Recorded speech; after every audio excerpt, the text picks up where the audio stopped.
On a warm August evening in 2019, a woman walked down the aisle in a small town in Oregon. She married the man she had been dating for 2 years. Her family was there. Her friends were there. The ceremony was beautiful. 3 days later, she was gone. No note, no phone call, no body. This is the case that a small town could not forget, and the courtroom drama that finally brought answers. Katie Sanford was 31 years old. She worked as a veterinary technician in Eugene, Oregon. She had no criminal history, no debt, no known enemies. Her husband, James Sanford, was 34, a former high school football coach, well-liked in the community. No history of violence. Their wedding took place on August 17, 2019, at a venue outside Salem, Oregon. 112 guests attended. Multiple witnesses describe it as a joyful day. Katie laughed, she danced, she kissed her new husband. Her last known words to anyone outside the family were to her sister the next morning. "I am so happy. I cannot believe this is my life now." That was 8:47 a.m. on August 18th. By noon, James was calling her phone. No answer. By 3 p.m., he was calling her friends. By evening, he reported her missing.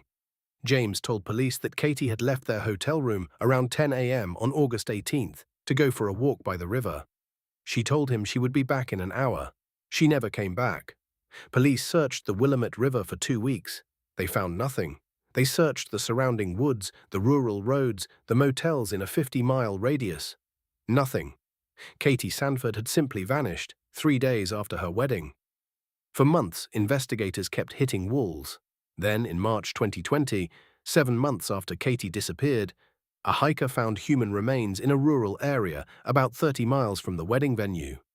The remains were badly decomposed, but dental records confirmed the identity.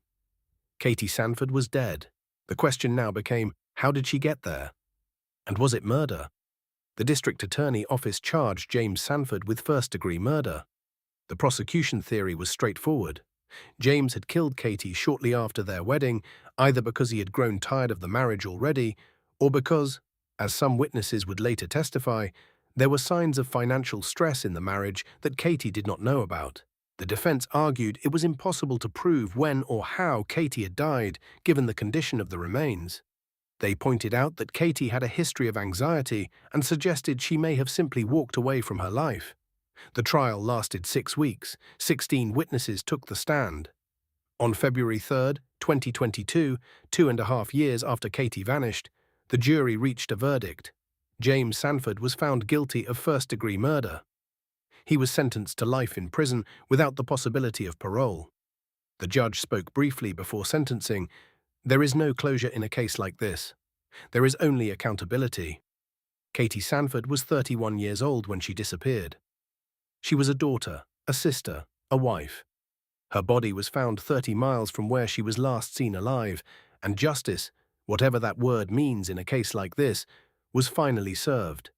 Case number 19, CR 0847, Oregon vs. Sanford, closed. Case sources, Oregon District Court, Public Court Records. This channel is for informational purposes only. I am not a lawyer. All details are drawn from public court documents.